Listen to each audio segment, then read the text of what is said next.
Hi everyone! Welcome to Life and Glam by Debbie. Happy New Year sa inyong lahat. Okay, tagal ko din nakapag-vlog so na-miss ko ito. So bakit ba Life and Glam? Kasi ako po ay isang makeup artist and gusto ko lang i-share yung life ko dito sa YouTube. Okay, so palabas po ako ng bahay, so kakaligo ko lang. And syempre, nagpadala sa atin ng our story ng kanilang skincare. So ayan. So, yung skincare po nila na pinadala sa atin ay meron po silang dito, sunscreen, which is gagamitin ko na to. And meron tayong exfoliating cream. Parang hirap na hirap naman ako dito sa extent ko. Okay, so meron tayong soap. So, hindi ko pa nagagamit tong soap kasi meron pa talaga akong ginagamit na sabon. And meron silang serum. Okay, meron tayong serum na pinadala rin ang our skin. Okay, so gagamitin ko na itong sunscreen. Itong mga iba hindi ko pa ito magagamit kasi meron pa talaga akong ginagamit. Ang ginagamit ko lang talaga lagi ay sunscreen. So, try natin itong sunscreen nila. May pupuntahan kasi ako ngayon. Meron akong bibilhin na hindi ko pa nabibili simula nung 2023. 2023 hindi ko pa ito nabibili and kailangan ko to. Kailangan natin. Palabas lang ako. Ayan, bibiling ko lang yun. Ayan. So, mag-ano tayo. One finger. Ayan. Tagal. Parang ang tigas naman ng kanilang sunscreen. Bakit wala? Baka mayroong kapa sa loob. Tingnan natin. Meron pa nga. Meron pa nga nakakover. Syunga-syunga. Ang taong to ay syunga-syunga. Okay, so mag one finger. Ay! Lambot. Okay. So, ayan. Meron po tayong isang finger na sunscreen. Pahid lang po natin sa ating face. Okay. Ang bango. Ayan. So, ibaba na natin. Sama na natin ang leeg natin. Hindi na lang pong pansinan ng ating background kung makalat. Ayun, mga kalat. Kaya yung mga ginagamit kong ano. So, dahil nabanggit ko nga makeup artist po tayo, yan. May mga kalat tayo sa likod. Yung mga disposables, and yung mga extra gamit natin dyan kapag nag-makeup. May yung camera natin. Yan. Dahil 2024 pa lang naman, hindi pa natin masyadong gamay ulit. Ang tagal kong di nag-vlog, siguro mga 8 months. Pero nag-upload ako ng mga short videos dito sa YouTube. So, yung mga ganap ko, like, kapag nanood ako ng pageant, kapag nag-pageant ako, hindi ako I mean, kapag may hinawakan ako sa pageant, so nakakapag-video ako pa unti-unti, yung mga, as in, mga short videos lang talaga. Ayun. Something like that. Short videos lang naman. Ngayon, ewan ko kung bakit ang tagal ko rin hindi nag-vlog. Siguro medyo na ano rin ako. Alam niyo yung pakiramdam na ang dami mong gustong gawin pero wala kang magawa. You know what I mean?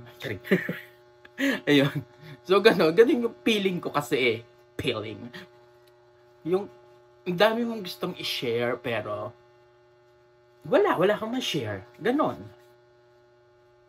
Parang naano rin kasi ako na po-frustrate din ako kapag ganon. Pero, promise ko ngayon 2024, gagawin kong active tong YouTube channel ko. Kasi, minsan kasi kapag may mga pinupuntahan ako, ayun nga, may mga pinupuntahan, tapos, alam mo yun, may mga nagtatanong, nagbablog ka pa ba? Pero, minsan kasi, alam mo yung feeling na, nanonood pala sila, kaya sila nagtatanong, hindi naman magtatanong nyo kung ano, hindi naman sila nanonood. So, ayan.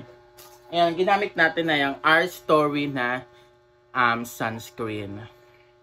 Ayan. Meron silang ano sa Yellow app, makakabili kayo ng sunscreen. And, alam ko meron silang ano itong isang set na to, makakabili rin kayo sa Yellow app. Ayan. Then, meron din silang Facebook and IG. Ilagay ko na lang dyan sa description para at least ma-check nyo kung medyo hindi kayo satisfied sa ginagamit nyo ngayon, at least matry nyo tong our story. So, yan. Okay, so blend lang natin ng very light. Kasi ako talaga hindi masyadong magamit ng kung ano-ano. Pero syempre kailangan ang protectionan din ng ating skin. At least meron tayong ibang vitamins na pang-alaga sa ating balat. And ayan, sunscreen. So kung may mga mali po ako masabi, correct nyo na lang po ako dyan sa ano natin, sa comment section. Ayan. And promote ko na rin, hindi ko masyadong napakita kanina eh. Okay, so meron tayo ditong soap. Meron ding soap ang Our Story Niacinamide Probiotic Soap. So hindi ko pa siya nagagamit kasi meron pa talaga akong ginagamit na soap. Pero at least kayo, kung naghahanap kayo ng Niacinamide plus Probiotic Soap, check nyo rin. Lagay ko dyan sa description box.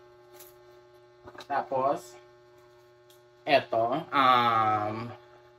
mild exfoliating facial cream. Okay. So, ayan. Meron din sila. Tapos, eto excited akong gamitin tong serum. Kasi, before, nung sobrang sipag ko pang mag-skincare na yan, magamit talaga ako ng serum. Kasi, nung nag-lockdown, nagkaroon ako ng breakout, super breakout talaga as in dito. As in sobrang dito dami niya. Yung parang madilaw-dilaw na siya. Dito sa mga parting to. Tapos ginamit ko yung serum. Gumamit ako ng serum. Nung 2 taong naglalaban dyan sa sa TikTok. Ayan. Ginamit ko yun. Pero naging effective naman sa akin. Ayan. Nung medyo nawala na, in-stop ko na siya. Ayan. So, sana matry nyo siya. Nasa na yun? Etong Our Story Skincare. Because our skincare is our story. Sorry. Naloko pa ng tagline. So, ito, gagamitin ko na lagi itong sunscreen. Kasi, tinigilan ko munang gamitin yung ginagamit kong kulay pink na sunscreen bago ko siya gamitin. Kasi, syempre, may mga chemical reaction ng ating face kapag gumagamit tayo ng kung ano-ano and change agad. So, kaya, tumigil muna ako sa paggamit ng kulay pink na ginagamit ko. Pero maganda yun yung kulay pink, promise. Wala namang nangyari sa face ko. Ewan ko, simula siguro nung nagkaedad na ako. Yung mga ginagamit ko, hindi na siya nagkakaroon ng super reaction. Ewan ko lang. Explain nyo nga kung bakit ganun. Kasi before talaga nung high school, college ako, super... Ay, nako! Talagang ayaw kong tantanan yung mga pimples. Dati talaga ma-pimples ako. Ayan. Then, ganito pa. Kapag nakaka-pimples ako, sobrang daming yung marks talaga as in. Ganun ako magka-pimples dati. Pero ayun, balik tayo. Sana matry nyo itong Our Story Skincare yan. Punta tayo sa Yellow app and lagay ko just the description down below. Check nyo. Okay, so and actually ang vlog na to ay para yung para masimulan ko na ulit yung pagbablog ko ngayon 2024. Gusto ko kasi maging active. Sayang kasi itong YouTube channel ko talaga. Kung sayang itong electronic. Ayan, nagtitipid tayo sa kuryente. Kaya may ganyan tayo. Kaya gamit natin ay clip pa. Nagtitipid tayo sa kuryente. Kasi alam mo naman, ang mahal-mahal ng mga gastusin, ang mahal ng kuryente. Ayan, ang dami natin binabayaran. Tumatanda na talaga tayo yan. Happy New Year sa lahat. Happy New Year sa mga kaibigan ko, sa mga kaibigan ko, sa family ko. Ayan. And thank you Lord for another year of success. Wala pa. Bago pa nga, nakaka 3 days pa lang. Siyempre, kiniklip natin yan. Minamanifest natin na magsa-success tayo ngayon 2024. Maraming ganap, maraming racket, and everything. So, thank you guys, and don't forget to subscribe and hit the notification bell. Siyempre, para updated naman kayo sa mga na-upload kong videos. Ba't kailangan mo mag-subscribe? Dahil kung hindi ka nililove dito sa channel ko, siyempre, love na love kita. Bye-bye, thank you so much. Ayan. Ito ang introduction ko sa pagbabalik ko ngayon sa 2024 na pagbablog. Thank you so much. Bye!